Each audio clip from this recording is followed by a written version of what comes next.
എന്റെ മനുഷ്യന് ഒരു വിചിത്രമായ സ്വഭാവമുണ്ട്. പുറത്തുനിന്നുള്ള അപരിചിതരെ എന്റെ സാമ്രാജ്യത്തിലേക്ക്, അതായത് എന്റെ വീട്ടിലേക്ക് ക്ഷണിച്ചു വരുത്തും. എന്നിട്ട് അതിനൊരു ഓമന പേരിടും, വിരുന്നുകാർ. എനിക്ക് അവർ വെറും കടന്നയറ്റക്കാർ മാത്രമാണ്. അതിന്റെ തുടക്കം ഒരു അപായ സൈറൺ മുഴങ്ങുന്നതോടെയാണ്. അവർ അതിനെ ഡോർ ബെൽ എന്ന് വിളിക്കും. ഞാൻ ഏറ്റവും സമാധാനമായി ഉറങ്ങുന്ന സമയത്തായിരിക്കും ഈ ശബ്ദം. എന്റെ മനുഷ്യൻ ഒരു മടിയും കൂടാതെ പോയി വായിൽ തുറക്കും. പിന്നെ അകത്തേക്ക് വരുന്നത് പലതരം ഗന്ധങ്ങളും ഉയർന്ന ശബ്ദങ്ങളുമാണ്. വന്നേറെ ഉടൻ തുടങ്ങും പുകഴ്ത്തൽ. അയ്യോ, എന്തു നല്ല പൂച്ച എന്ന് പറഞ്ഞ് ഒരെണ്ണം എന്റെ നേരെ എത്തും. നിനക്ക് എന്നെ തൊഴാനുള്ള എന്ത് യോഗ്യതാണുള്ളത്? ഞാനൊരു ഗൗരവത്തോടെ 4 അടി പിന്നോട്ട് മാറും. എന്റെ ഈ നിലപാട് അവർ ഭയമായി തെറ്റിദ്ധരിക്കും. പാവങ്ങൾ, ഇത് ഭയമല്ല, പുച്ഛമാണ്.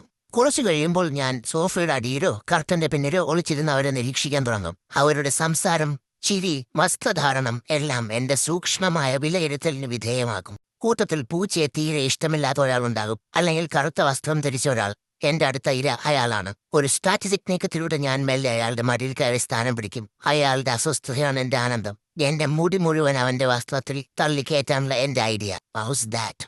അവരെന്തെങ്കിലും കഴിക്കാൻ തുടങ്ങിയാൽ എന്റെ അടുത്ത ഭാവം പട്ടിണിയുടേതാണ്. ലോകത്ത് ഇത്രയും പാവപ്പെട്ട വിശക്കുന്ന ഒരു ജീവിയില്ലെന്ന് എന്റെ കണ്ണുകൾ വിളിച്ചു പറയും. ആ നോട്ടം സഹിക്കാനാവാതെ ആരെങ്കിലും ഒരു ചെറിയ കഷ്ണം താഴേട്ട് വരും. അത് ഞാൻ മണത്തു നോക്കിയിട്ട് ഇതൊന്നും എന്റെ നിലവാരത്തിന് ചേർന്നതല്ല എന്ന ഭാവത്തിൽ നടന്നുപോകും. വെറും പുച്ഛം.